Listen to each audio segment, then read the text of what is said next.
You are listening to the Power of Inspiration and Awakening Radio with Julia Griffin. To master a higher frequency for a new state of mind.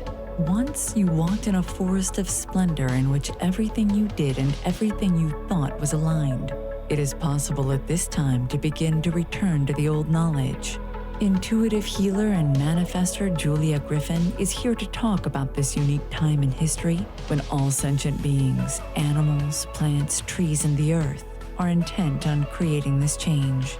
The wolves awakened her to the most incredible light, which opened gifts and brought knowledge that she longs to share. You are creators, and you are born to be creators of beauty, possibility, and joy. Join Julia on a journey into a beautiful and magical world where amazing possibilities exist. Let us help open the door. The Power of Inspiration and Awakening with Julia Griffin starts right now.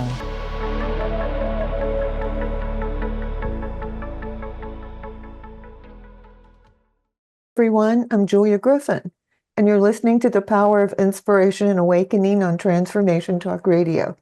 Stay with us for the next hour and let us help you experience a higher vibration and a new state of mind. For those of you who don't know me, I awakened with wolves.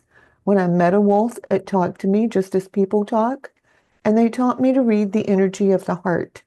I can intuitively hear plants, animals, and people, and I became an intuitive healer and writer as a result. You can find me at onetrueself.com. Now, I have a special guest today. She's one of my favorite guests, Kathryn Hudson, and I want to tell you about her, and then we're going to talk about how to call on angels, nature spirits, and elementals to get through this shift that we're having, because I don't know about you, but I can always use some extra help. So let me tell you about Kathryn. She's the author of Inviting Angels into Your Life, Your Crystal Family, and Discover Your Soul Purpose. She's an international speaker, teacher, and lover of all things spiritual, which is, as she says it, all things.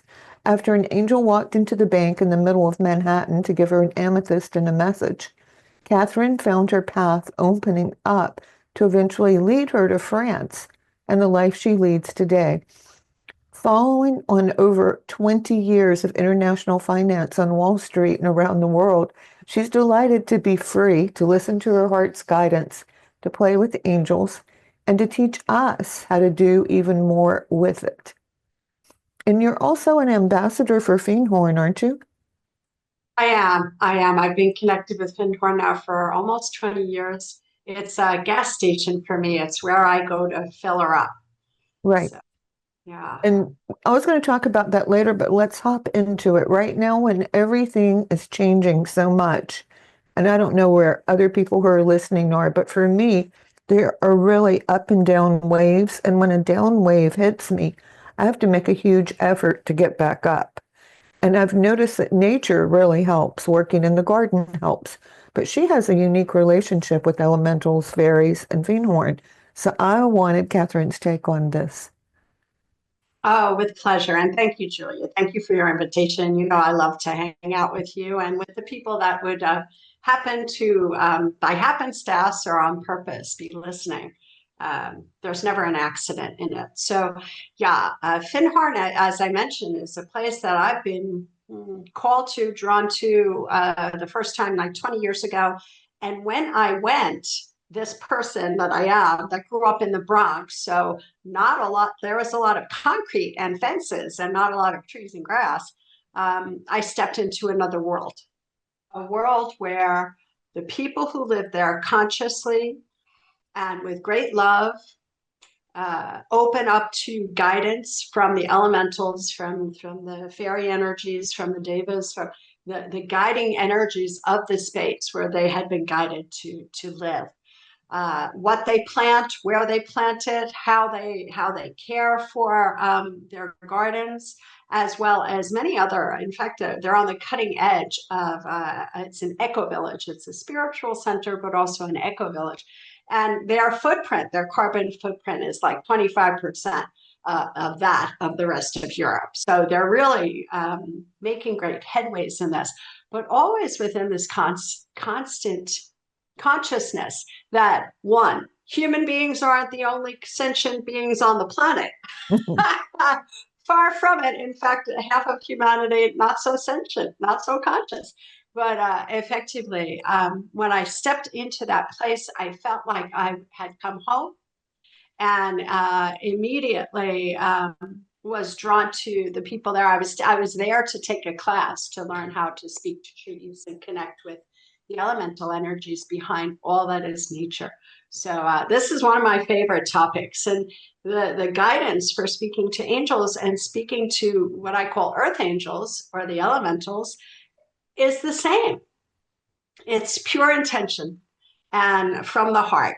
And their capacity to understand what our true intentions are is much greater than our capacity to capture their responses. So that's the side that we that I delight to help people with.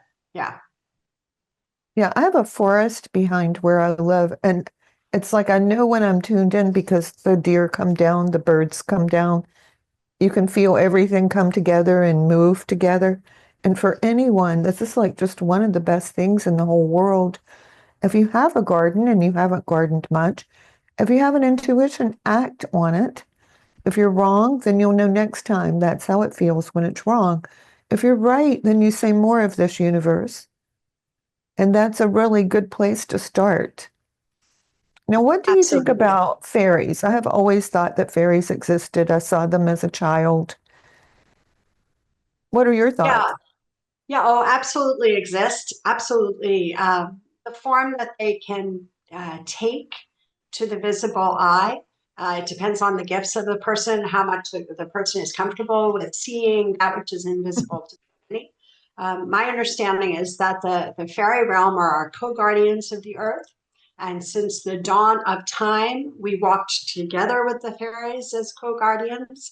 And when, pardon me, when humanity turned our back on the earth and started to exploit instead of protect and guard, the elementals, the fairies, and all of the invisible beings raised their frequency so high so that they would not be visible to most of humanity. They would no longer be visible, and they could continue this role of co-guardians. So we can imagine that they are eagerly waiting for humanity to wake up and get with the program so we get back to our role of co-guardians. I've noticed also that many human beings, so many light workers, actually have fairy experiences in their recent lifetimes. Right. So many have, the fairies are like, well, they're not listening to us, and so I'll have to just put on that form and go in and shake things up. So there are so many people who are sensitives and are here for that calling that have a hard time with lots and lots of people, for example, have a hard time finding what we have in common with others. Like you can look at a group of people and say, wow, I'm really not like them. You know, there's a big difference. And the reason that we feel that way so often, and I say we because I'm definitely part of this group and I'm looking at you and I know you are too, is that coming from the fairy realm, that protectorship, that guardianship has never left us. So it's inconceivable to be in the exploiting mode that so much of humanity is. So, Right. yeah, I'm a fan. And I see in a lot of sessions and a lot of the people that come here to the Haven, people who have a thirst for that reconnection. It's one of the ways, as you quite rightly said, it's one of the ways we can find our balance on this ship that is a rocking. Right. Because we're made of earth and we're made of spirit. But if we're not grounded physically right now, the fluctuation in the waves can just knock you right off your feet. Absolutely. And there are so many people, it hurts my heart because so many people just are getting knocked down and not finding their way back. And it's why in all practices that I practice, certainly, and I teach, and I imagine, I mean, it's an echo of what you just said. You ground first and then open. Right. Ground There's first no and other then way open. to do it right now. There's not if we're in physical form. I know. Yeah. It's Yeah. almost as though No, you have to get your physical form protected before you go up. Absolutely. I think it's why so many of us, certainly for me, I'm Irish. I'm Irish, and I grew up in the Bronx in the '70s. So for a sensitive, dimming or dulling down the sensitivity through alcohol and some other products when I was a kid, absolutely was the norm and the case. And they insisted.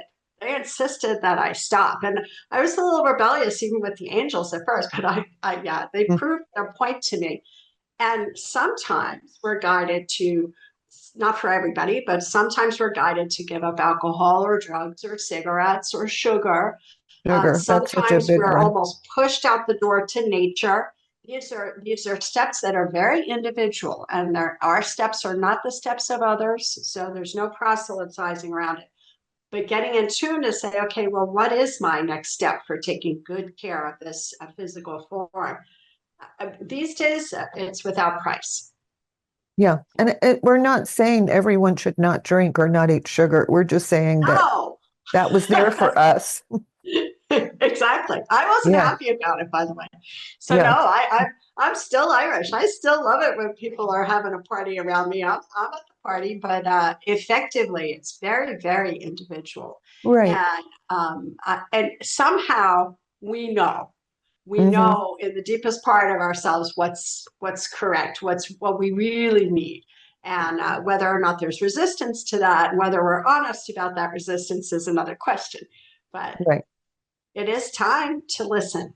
It is time to listen to the body. Yeah.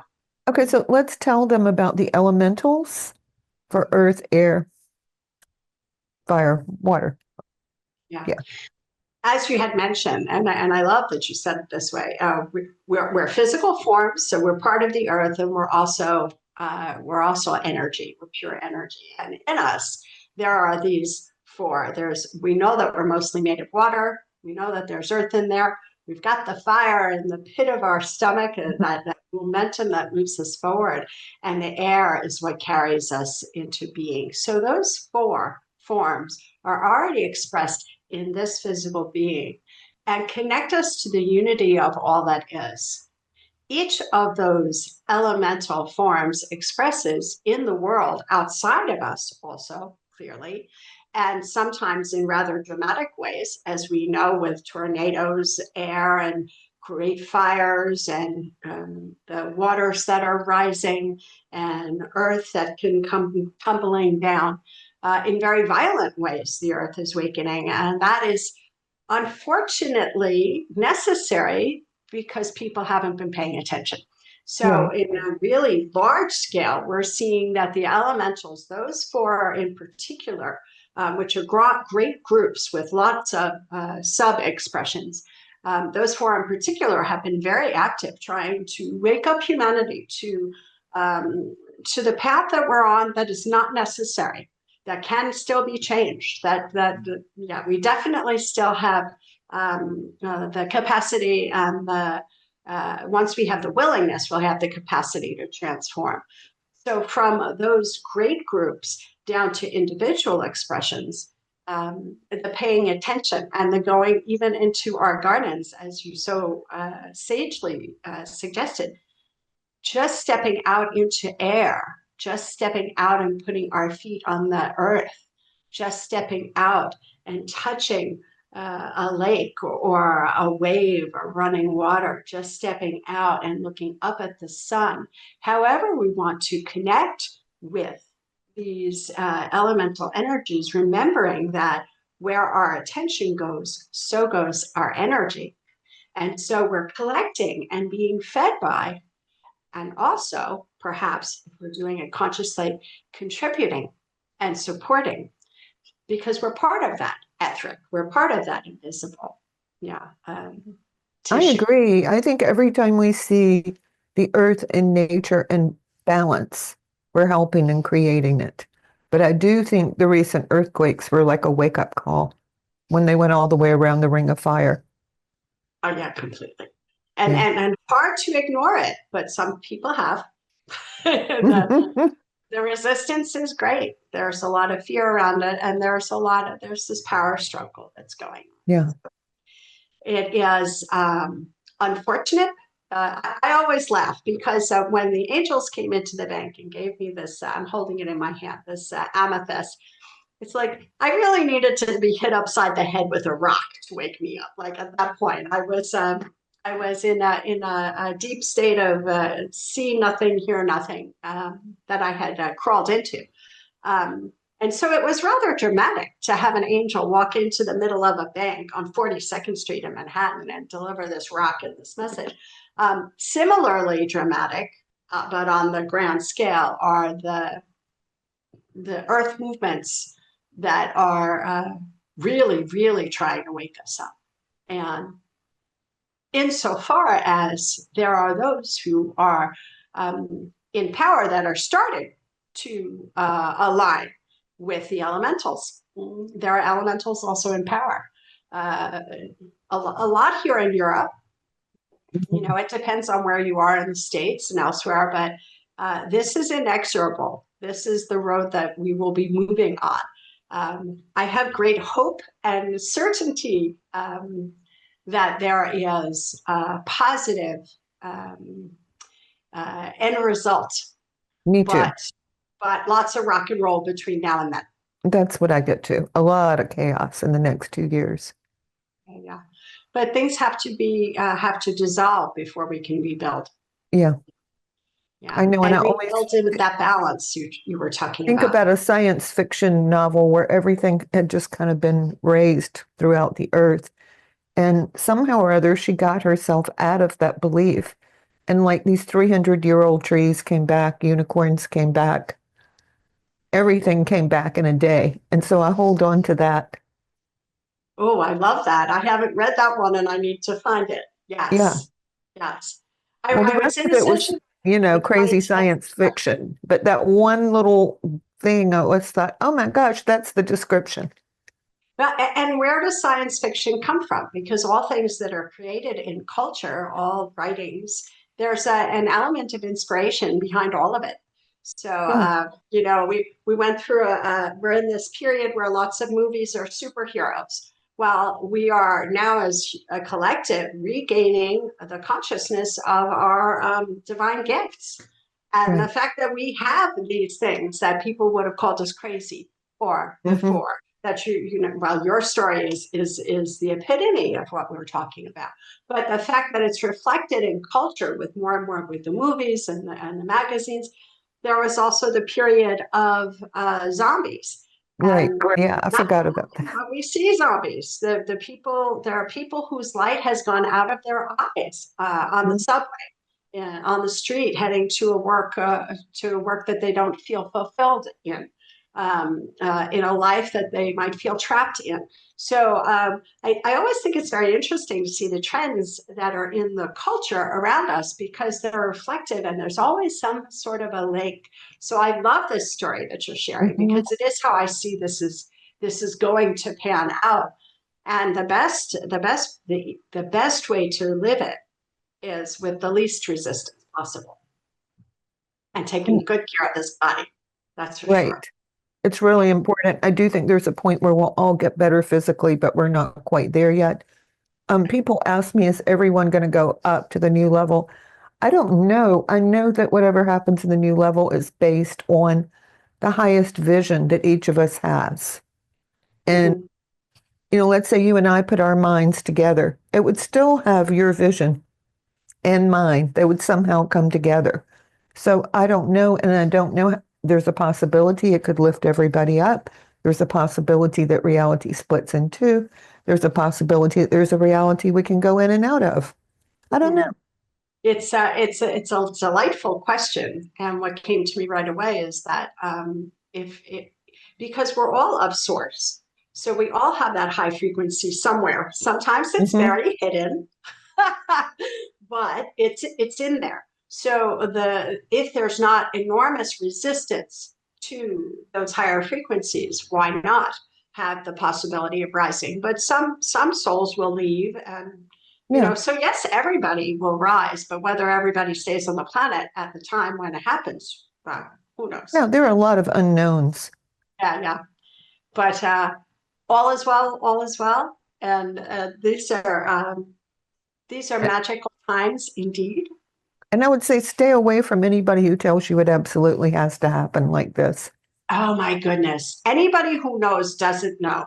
Yeah, The that's people what I you can mean. trust have no idea. Like, it would be nice if there were unicorns involved, absolutely. Or the unicorns that are within us. I love, as with fairies, the unicorns are in this invisible elemental world that surrounds us. And um, what what comes out in the stories from culture to culture, like there are fairy stories in cultures from all over the planet, even when times when these cultures were not connected to each other, that always indicates some form of truth to me. And unicorns, that's one of the things. By the way, Findhorn means unicorn in Oh, the really? yeah, How yeah. interesting. Yeah, I'm a big fan of unicorns, but in the stories and the tales and the myths and the legends, what do we always hear? That they're pure form, they're pure love, magical, of course, and that they only will relate to human beings that are pure of heart. Mm. Right. Well, isn't there a part of us that's that? Yes, Isn't there definitely. a part of us? Our true heart only comes out when we are with human beings that we know we're safe with. Yeah, that's true. And that is the highest and brightest and most magical form part of ourselves. So yeah, I'm a big fan of unicorns. I'm glad you mentioned them. So just out of curiosity, because you know more about this than I do, would you consciously connect with each of the four elementals before you went into deeper work outside? It's interesting. I usually will connect with two at least, and it's what's at hand. But I resist what you just said that I would know more because I don't think it's true. Um, I have come to this place where that I have been set, which I call the Haven. It's a retreat and even a holiday center in the southwest of France. But you're taking a city girl. I lived in apartments my whole life, New York, Washington, Paris, and then this tiny little town, Saint-Cyr-du-Taillon, of 500 people, and with fruit trees and a vegetable garden. And they are my teachers. They are my teachers. So the first connection, I see it coming in waves. The first connection that was very clear to me was, of course, Earth, as the trees were welcoming me, and some of them were breaking my chops because I was pretty clueless about. I just had to ask them, okay, what do you need? Because I really didn't know. And then from there, they were like, well, how about some water? It is a very hit. So then I was moving into those spaces with water and that healing that it brings, and then remembering that we're water, that I'm water, as I'm watering plants. But it is really remarkable because nothing happens of that without the sun, without that fire that's there, or the fire in my plexus that's like, oh, I'm going to wake up early and water them before the sun comes out very, very strongly. And then, of course, the air. So, to answer your question, I have not done so in a very formal way, but they are very much present each and every time I'm in interaction. And So now it's I a want to natural do it in a expression formal for you, way. Yeah, yeah, but I which think is, I like this idea. It definitely will happen tomorrow to make it a more formal, to make it ritual. I'm a human being, and we love rituals, and Mhm. it reinforces the intention that creates. So, thank you for this suggestion. Oh, you're welcome. I had a cousin who was older when I was a little girl. She would always tell me, you need to build fairy houses at least once a week so the fairies know you're thinking about them. Oh, I love that. I love that. There are parts of this property that we don't touch. No lawn mowing, no anything, and they're rather wild but beautiful, and there's always like fruits and flowers, and plenty of the birds are attracted to those corners. And so even my partner, who is definitely not a fairy guy, he's like, you just do you. Hmm. I'll take care of the rest of the garden, you do you. Even he has noticed. He's like, what's going on in that corner over there? I'm like, that's the fairy, that's where the fairies live on our Yeah, property. Okay, that's all I need to know. Don't need to know. I know. I know one time I had a beautiful garden and it was so well groomed, and someone in my family said, Oh no, you didn't leave any of it wild for the fairies. They won't know to come and help you. Yeah, yeah. It's I think I picked it. No, I picked it up. I know I picked up that information at Finhorn, but I feel like they're just patiently waiting. I do Uh, too. And they I just wondered, patiently wait. Yeah. I mean, we have normal fireflies, which I'm grateful for every night, and they're gorgeous. But sometimes it's just solid, and I'm like, there have got to be fairies in there. There cannot be that many fireflies. Wow, you have that many fireflies? Hmm. That's amazing. You Yeah, know, they're it's almost like someone dropped a curtain or a veil with sparkling lights all over it. almost like Yeah. the veil dropped Yeah, and you're seeing them. How amazing is that? No, they're exceptional, aren't they? they But are. to see that many in a place is a blessed place. Absolutely. Oh, how Well, and nice. we're both recalling things right now so that if you have anything like this happen, you don't say to yourself, hey, I wonder what that means. You'll know that you're seeing through ordinary reality, which is one of the things that is so life-giving right now, is when you can see through it. You see somebody's beautiful heart, you hear kind words, you all of a sudden understand why something is happening the way it is, or you just feel hopeful. Those are all like huge things. It's so important what you just said. I just did a session this afternoon, and the person said to me, "Well, I didn't want to share it because I didn't want you to think I was silly."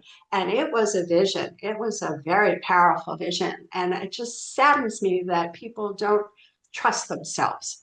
Mm. Yeah, and that's Because really you're out important. there, you can trust yourself. It's not crazy and it's not silly, and the magic is waiting. Yeah, you don't want to miss out on the magic because you're doubting it That's right. or you're afraid of what's happening to you.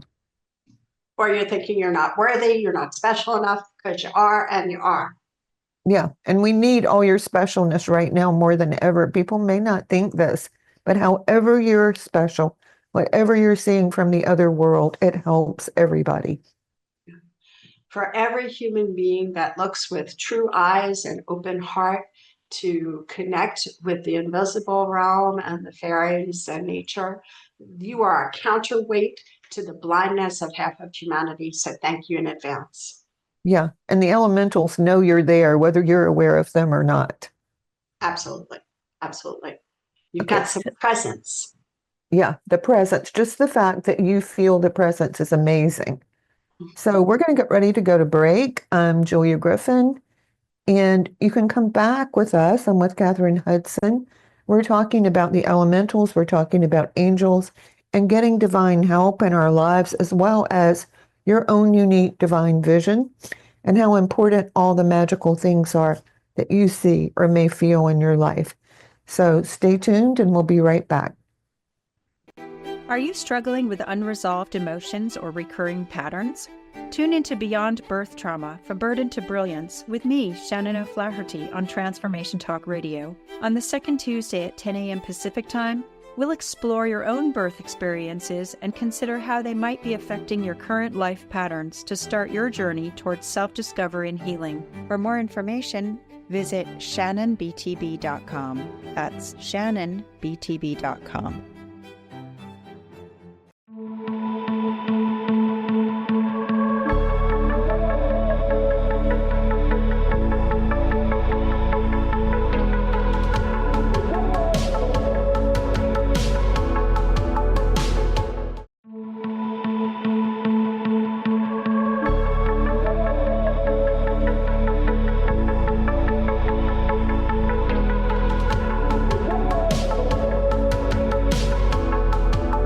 Hi, I'm Gwenham Carsley, transformational body, sex, and soul coach. This is not a show just about sex. This is a show about being raw, real, and awake inside the skin you're in. This is about the mess and magnificence of being human through the gateways of intimacy, eros, and what we rarely tell. It's a reckoning with the real, where breath meets bone, where truth undresses us and gasps seep through the cracks. We're not here to behave. We're here to feel, to experience, to grow and expand, not at the convenience of others. It's for the parts of you that have been silenced, ache, grieve, pulse, remember, and forget. We strip it all back. The shame, the scripts, the performative sex and performative self. We speak the unspoken. We get intimate, not just with bodies, but with truth. Gritty and soul-bearing. We explore what it means to live inside, knowing we are going to die. Not as someone you were told to be, but as who you really are beneath it all. Imperfect, hungry, sacred, messy, in skin, in soul. Join me at Skin and Soul, Fridays at 10 a.m. PST on Transformation Talk Radio.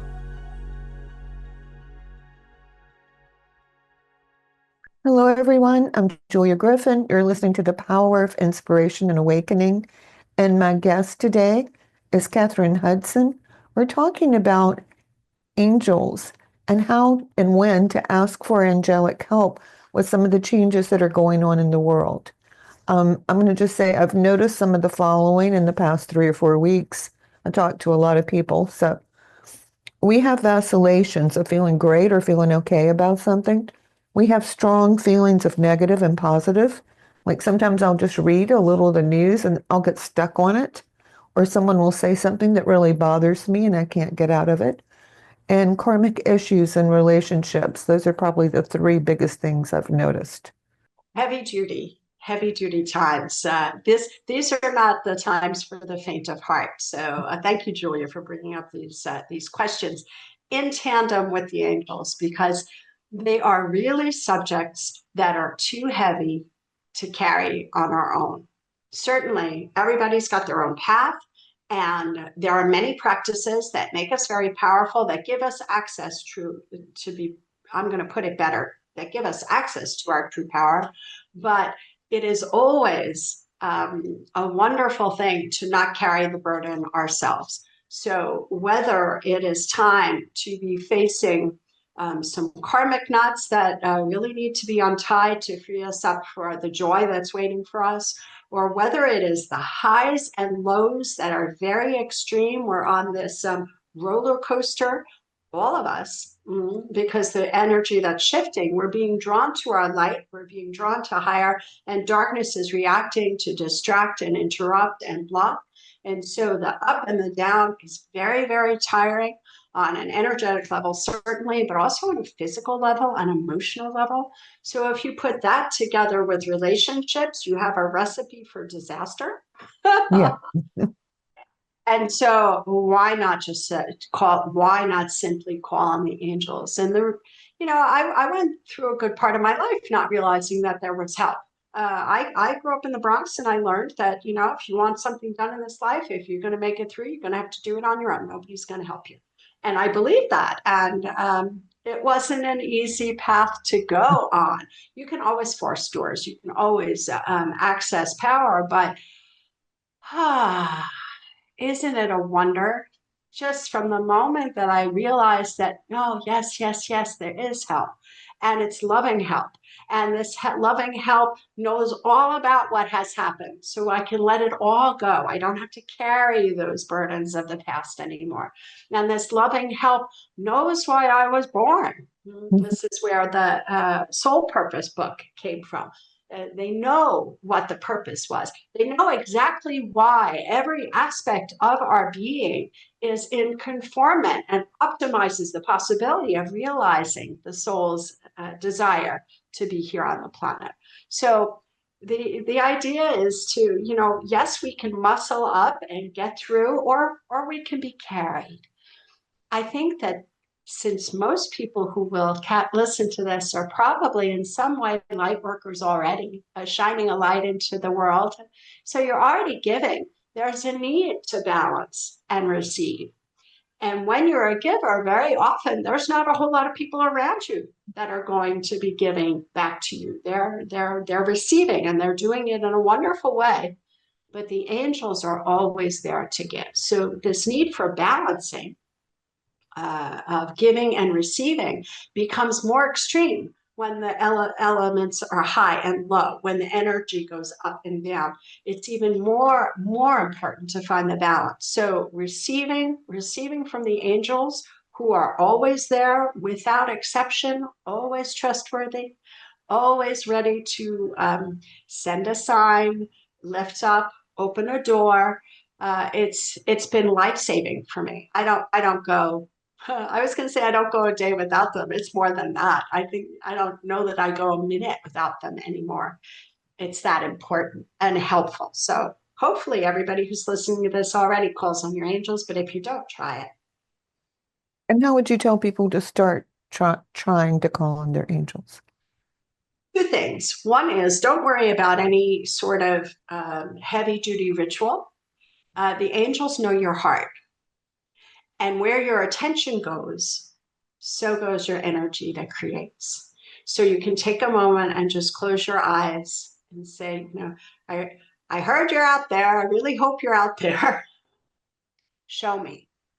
Mm-hmm. And they will. And they will without any doubt. So when you see the signs, you might get chills or you might, oh, and then your head might say, oh, that's ridiculous. That's a double confirmation because our head was molded by a world that doesn't believe And anything. in much of anything. So the first is to just simply ask, and that's all they're really waiting for. And the second is to watch for the response because it will come. It will come. Yeah. And if you're After that, the thinking, flower. if you're thinking that it's ridiculous, then make another request for something else and see if that doesn't come in too, because it will. It's a great, great idea. Absolutely. Absolutely. I often say to my students, the word ridiculous is a good confirmation. So that part of our brain that was taught to defend against the higher possibilities of this lifetime. We haven't been formed by enlightened society. Right. So yeah. Oh, I was just going to say, this old book, and I think it's at the Kabbalah, but I've never forgotten one thing that it said in there. And it said, people forget that there are more for you than against you. And it is because they cannot see the invisible world.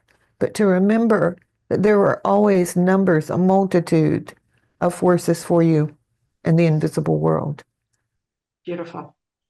And that's it. And the moment that theory starts to feel like a reality, everything changes. Everything changes.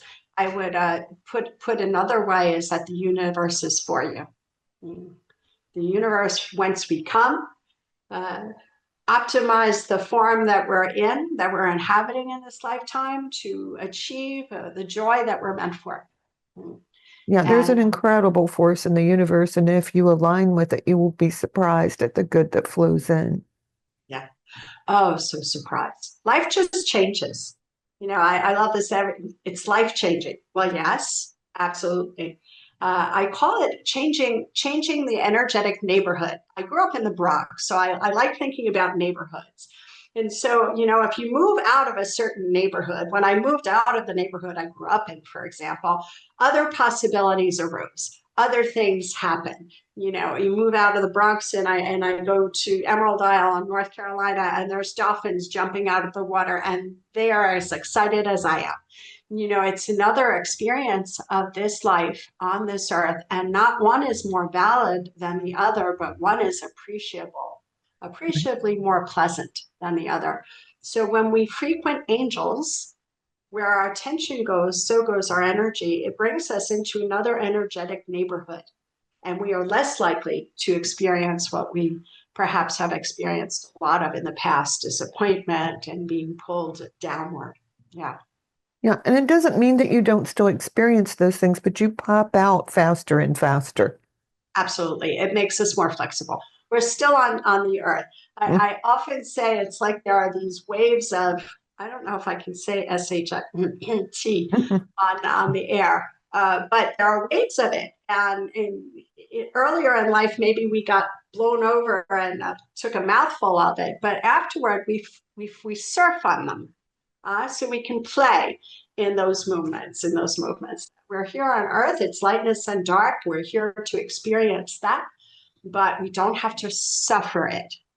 Right. Yeah. And we can get out of the lower vibrations if we work on them. So what do you recommend, say someone is in a karmic relationship and they're arguing and seem not to be able to get out of their pattern? I say get neutral and come back to your heart until that I love round that. and around ends. Yeah, I love that. Personally, what I would do in that circumstance, and it's an exercise that's in inviting angels into your life, but I'll give it to you real quick right now.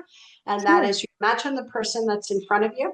You imagine the person in front of you. When we do that, the energy is present. And so we are face to face with the person. And why not try it? Ask Archangel Michael to use the sword to bring the sword down and cut through anything that is not in harmony. And right after that energetic surgery, we thank Archangel Raphael, the Archangel of Healing, and to extend his hands over both persons and a flow of light of healing so that that which was taken out of the equation by Michael is melted and evaporated, is Mhm. released, and a harmony is installed. After that, what you do with it is up to you. So this sometimes has to be done regularly in the beginning to bring into harmony a relationship that is not. This does not mean to mend a relationship necessarily so that we stay happily ever after. Sometimes it leads to separations, but separations that happen painlessly Right. or peacefully, let's say. Effectively, relationship harmonization with Michael and Raphael is a wonderful way to get out of our own way, to accept angelic help, and a process that is good for all concerned because the angels never work against anyone. And if we're with somebody, it's because on a soul level, we're meant to be having this experience. And sometimes the struggle will just go away. It doesn't mean that you're together, but it means you stop having that struggle. That's it. That's it. So as often as it can bring to fruition projects that where they stay together, it brings also to fruition other movements. For example, my ex-husband, we broke up about the time when I discovered angels. He is now my assistant, Oh, and wow. we talk every day. And he does Reiki on himself every day now, like the guy who thought I was crazy. Hmm. Um, it's just a wonderful thing to allow a relationship to evolve into something else. This took some time. It was not from one day to the next, but I'm just amazed. I'm amazed at how effective it is, and not to hold on to what was or the idea of what we want it to be, Right. and the beauty is, yes, we can get to those points ourselves, but it's so much easier when the angels lend a hand. And for fear, people feel a lot of fear. Do you have a special prayer or anything you say with that? With that, I would go straight to Michael with his shield. Mhm. That would create a field of light, like a bubble of light around us, and shield us from any possible harm or downfall. The fear is penetrating, and so the light needs to penetrate. Right. Yeah. And And I'm that's, going I to mean, there look. are other ways to go about it, but specifically speaking about angels, why not accept the help that's on offer? Yeah, I'm going to go backwards just a little bit. Something I was thinking about is, when you go higher, like what you had with your ex-husband, a lot of the people in your life argue with you or try to drag you down, or they don't want you to go up. And that may be part of the problem right now. It's absolutely how it works. I mean, anytime that we step out of the norm and anytime we stretch for more, there will be people who will be the opposite of cheerleaders. And most of them are not listening to their own inner guidance. And so it hurts when they see us moving into those spaces. So I say often that when we stretch to our light, darkness reacts to stop us, to block us, to try to pull us down. So often, the voice of that darkness can be unconsciously, for the most part, the people that we love, which Mhm. makes it very, very effective. Right. Makes it very effective. And why it's just better to let the angels smooth the path and ease the way. Because the people who react the most strongly, I'm thinking of somebody. I was talking about my first book. I've written 5 now. 2 are not yet out in English yet. But they say, oh, well, why are you writing about that? There are plenty of books about that already, this kind of a comment. And I could see right through the comment to the person who was not daring to follow her own passion Right. And her own inner guidance. So she was trying to stop me from following. And it wasn't conscious on her point. It wasn't something that she was aware she was doing, but I could feel it. And so the people that argue the most are the people that will be most positively impacted by our going through with our plan, because they'll see that it's possible, and it might soften their own resistance to their own dreams. So deep down, they really want it because they want it for themselves. They're just in a state of separation at the moment. That's right. That's right. They're resisting themselves, and so they want to reproduce that outside. That is one of the best for them is to follow our dreams. I was going to say that's the clearest explanation I've ever heard of that. Oh, great. Glad to hear it. Yeah. Well, I mean, sometimes I feel that from people and I can feel their thoughts, and I just say, I don't want to hear anybody today. Turn it off. Absolutely. Absolutely. So often I can see what's going on. And so the inner child, the tender human part of me is not hurt by it. But on the days where it could touch me, are the days when I'm like, you know what, I got to run. I got to run. We'll talk another time. Yeah. Yeah. Because it's most important to protect ourselves. Yeah. Taking that high road is only a smart move when it really is accessible to us. I agree. And then I think, although I don't think I've quite gotten this one yet, is it's super important to take care of ourselves. It's like, you go through phases where it's important and you feel great. And then you're like, oh, everything's working.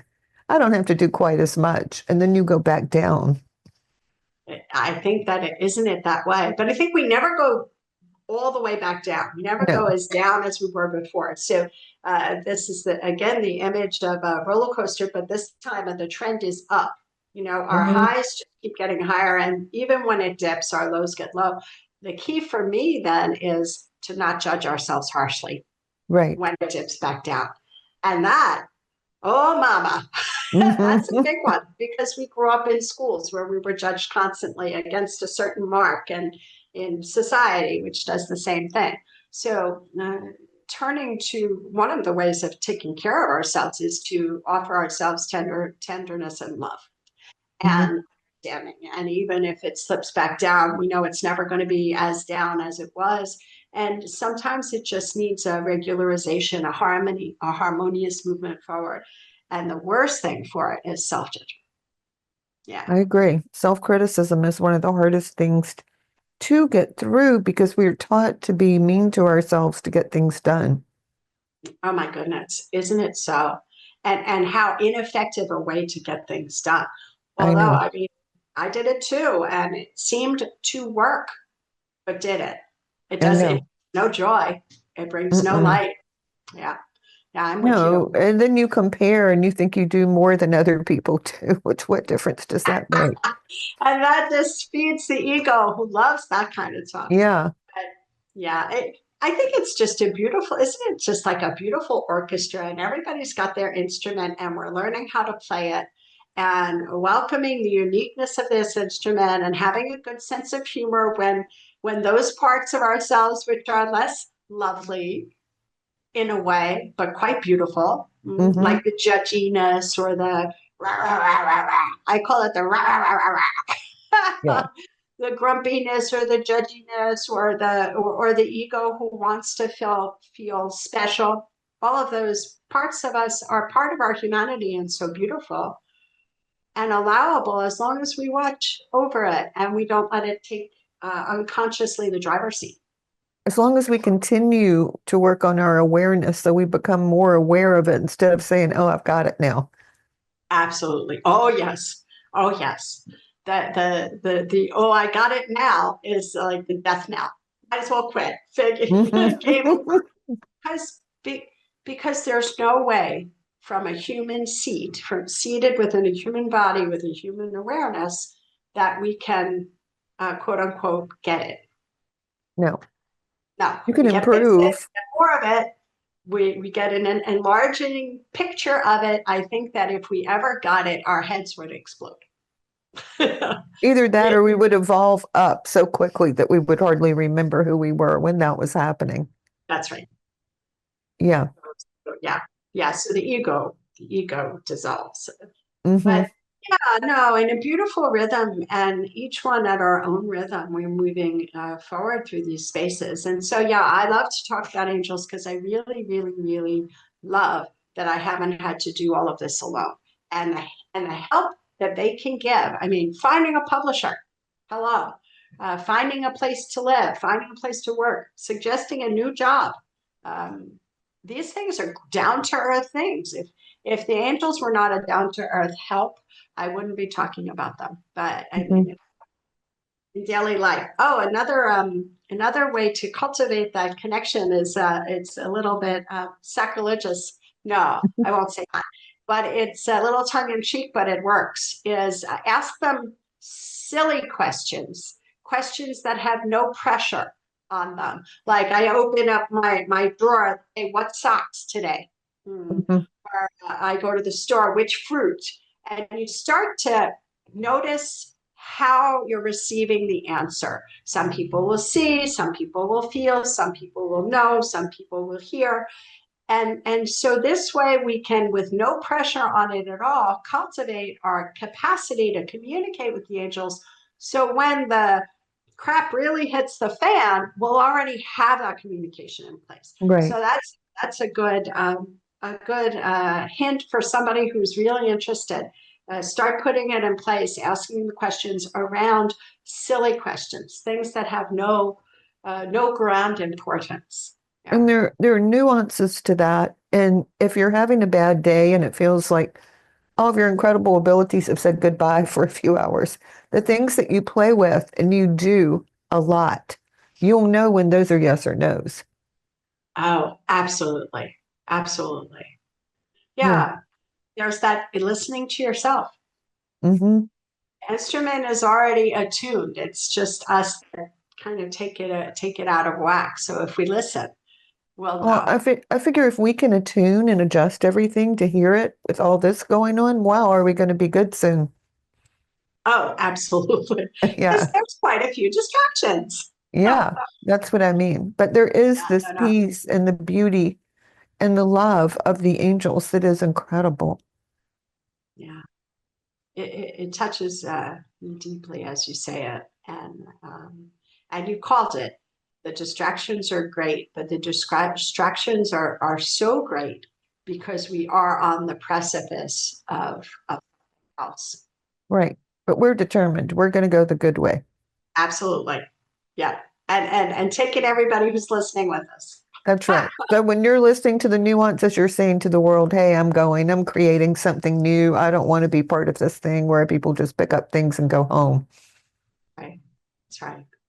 Yeah. I mean, nobody's happy when we're not loving. I know. And so finding a way to be loving to ourselves is sometimes the quickest way through to returning to a state of being loving in general. Which is freedom at this point in the right now. At this point in consciousness, it's freedom. That's right. I Because agree. it all falls away except for that joy or that lightness. And isn't that what we all want? That's right. That's right. And for the people who might suggest that this is putting your head in the sand, in fact, it's changing the energetic neighborhood. And when we shift, this goes back to that other question. When we shift up, it does shift the lowest part possible upward. Mm. Right. And just people knowing their own nuances or making the effort to do it.